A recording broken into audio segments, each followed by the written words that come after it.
안녕하세요. 우리가 새로운 치료법에 대한 소식을 들을 때 그걸 믿잖아요. 근데 그 믿음은 어디서 오는 걸까요? 사실 그 뒤에는 보이지 않는 수호자가 있습니다.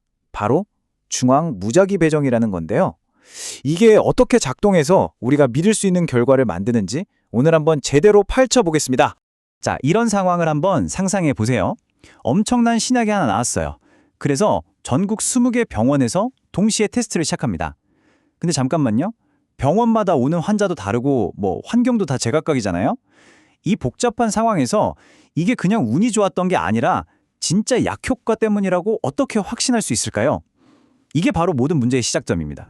자, 그래서 첫 번째로 여러 병원에서 연구를 동시에 진행하는 게 도대체 뭐가 그렇게 어려운 건지 그 근본적인 문제부터 한번 짚어보죠.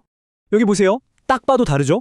왼쪽은 막 정말 위중한 환자들이 오는 큰 3차 병원이고 오른쪽은 상대적으로 가벼운 환자들이 오는 동네 병원이에요. 자, 그런데 만약에요. 진짜 우연히 신약을 받는 환자들은 전부 이 오른쪽 병원에 몰리고 가짜약, 즉 위약을 받는 환자들은 왼쪽 병원에 다 몰렸다고 쳐요. 그럼 어떻게 될까요? 당연히 신약이 효과가 엄청 좋은 것처럼 보이겠죠. 실제 약효량은 전혀 상관없이요. 결과가 완전히 왜곡되는 겁니다. 그리고 바로 여기서 연구의 신뢰도를 갉아먹는 최악의 적, 선택 편향이라는 녀석이 등장합니다. 이게 뭐냐면요. 연구자가 자기도 모르게 이 환자는 너무 심각하니까 진짜 신약을 줘야 할 것 같은데? 이런 생각을 하는 거예요. 선의에서 시작했을 수도 있죠. 하지만 바로 그 순간 연구의 객관성은 그냥 와르르 무너지는 겁니다. 이 편향을 막지 못하면 그 연구 결과는 솔직히 말해서 믿을 수가 없게 되는 거죠. 자, 그럼 이 골치 아픈 문제를 어떻게 해결할까요?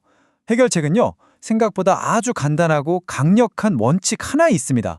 그게 뭐냐? 바로 중앙 통제입니다. 바로 이겁니다. 이게 핵심이에요. 그러니까 환자를 모집하는 샘플링은 여러 병원에서 흩어져서 해요. 하지만 이 환자에게 진짜 약을 줄까 가짜 약을 줄까 하는 이 가장 중요한 결정, 즉 배정은 오직 한 곳, 바로 중앙 시스템에서만 하는 거죠. 현장의 의사들은 환자 등록만 하는 거예요. 결정권이 아예 없는 거죠. 완전히 독립된 시스템이 딱 정해주는 겁니다. 네, 샘플링은 분산되지만 배정은 중앙에서 통제된다. 이 한 문장이 모든 걸 말해줍니다. 이게 바로 현대 임상시험의 과학적 신뢰도를 떠받치는 가장 중요한 기둥이라고 할 수 있죠. 좋아요. 그럼 이제 이 중앙 시스템, 이른바 블랙박스의 뚜껑을 한번 열어볼까요? 과연 이 안에서는 어떤 똑똑한 기술들이 돌아가고 있는지 한번 들여다보겠습니다. 첫 번째 마법의 이름은 바로 배정음패입니다. 이름은 좀 어려워 보이지만 원리는 간단해요. 그냥 아무도 다음을 예측하지 못하게 만드는 겁니다. 각 병원의 의사가 환자 정보를 시스템에 딱 입력하면 시스템이 그냥 답을 툭 던져줘요. 이 환자는 A그룹. 끝.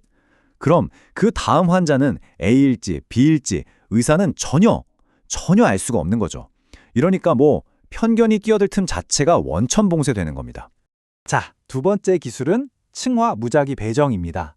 이게 바로 우리가 맨 처음에 얘기했던 그 병원 간 차이 문제 있잖아요. 그걸 아주 정면으로 해결하는 기술이에요.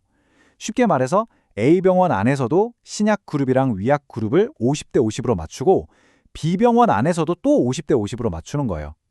각 병원별로 균형을 억지로 맞추는 거죠. 이렇게 하면 나중에 저 병원 환자들이 좀 특이해서 결과가 이런 거야 라는 말을 아예 할 수 없게 됩니다. 이른바 기관 효과를 싹 없애버리는 거죠. 그럼 이걸 어떻게 구현할까요? 그 똑똑한 방법이 바로 블록 무작위 배정이에요. 예를 들어서 블록 크기를 4로 정했다고 해볼게요. 그럼 시스템 안에 AABB, ABAB처럼 A 2개, B 2개가 들어있는 세트들이 여러 개 있는 거예요. 그리고 이 세트들을 무작위로 꺼내 쓰는 거죠. 덕분에 환자가 딱 4명 등록될 때마다 A그룹 2명, B그룹 2명, 정확하게 1대1 균형이 딱딱 맞게 됩니다. 작은 단위로 계속 균형을 강제로 맞추는 거죠. 정말 영리하죠. 그런데 여기서 문제가 생깁니다. 허점이 있어요. 만약에 아주 눈치 빠른 연구자가 여기 블록 사이즈가 4구나 하고 알아챘다고 생각해보세요. 지금까지 환자 3명 후 AAB 순서로 배정됐다? 그럼 네 번째 환자는 100% 확률로 B라는 걸 알게 되는 거죠. 그렇게 되면 어떻게 되겠어요? 다음 환자는 B니까 이 환자를 꼭 넣어야지 하면서 조작이 가능해지는 거예요. 다시 선택 편향의 위험에 빠지는 심각한 약점입니다. 그래서 과학자들이 여기서 한 수 더 높은 훨씬 더 영리한 해결책을 내놓습니다.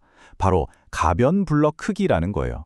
중앙 시스템이 블럭 크기를 4짜리만 쓰는 게 아니라 4짜리 썼다가 다음엔 6짜리 썼다가 또 그 다음엔 8짜리를 쓰는 식으로 크기를 마구잡이로 섞어버리는 겁니다. 이렇게 하면 현장에 있는 연구원은 도저히 패턴을 읽을 수가 없어요. 예측이 불가능해지니까 배정음패도 다시 완벽하게 지켜지는 거죠. 자, 그럼 이 모든 복잡하고 정교한 장치들이 결국 왜 중요한지, 이게 어떻게 편향을 막아내는 건지 핵심적인 장점들만 딱 정리해 보겠습니다. 결국 이 모든 노력의 결과는 딱 세 가지로 정리할 수 있습니다. 첫째, 연구자가 개입할 여지를 막아서 선택 편향을 원천적으로 차단하고요. 둘째, 다음 배정이 뭘지 절대 예측할 수 없게 만들고, 마지막으로 병원마다 특성이 달라서 생기는 불균형 문제를 해결해 줍니다. 바로 이 세 가지가 합쳐져서 우리가 믿을 수 있는 연구 결과가 탄생하는 겁니다. 이게 바로 신뢰의 초석이죠. 자, 이 모든 복잡한 과정을 거치고 나면 그래서 최종적으로 우리가 얻는 건 뭘까요? 바로 누구도 쉽게 반박할 수 없는, 정말 신뢰할 수 있는 연구 결과입니다. 네, 바로 이 문장이 오늘 우리가 나눈 모든 이야기를 완벽하게 요약해 줍니다. 환자는 각 병원에서 등록되지만 무작위 배정은 균형을 맞추기 위해 중앙에서 그리고 각 병원별로 층화되어 통제된다. 이게 바로 현대 의학 연구에서 표준, 즉 기본 중의 기본으로 여겨지는 원칙입니다.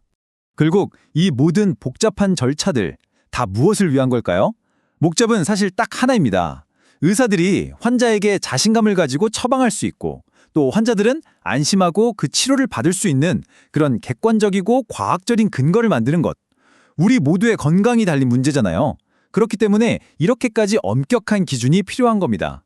중앙 무작위 배정은요, 정말 인간의 한계, 또 우리도 모르게 가지고 있는 편견을 극복하기 위해 만들어진 엄청난 과학적 성취입니다. 하지만 과학은 여기서 멈추지 않겠죠? 지금 우리가 알고 있는 편향은 이렇게 막아냈지만 과연 미래의 연구자들은 오늘날 우리는 상상조차 못하는 어떤 또 다른 보이지 않는 편향과 싸우게 될까요? 한 번쯤 생각해 볼 만한 흥미로운 질문인 것 같습니다.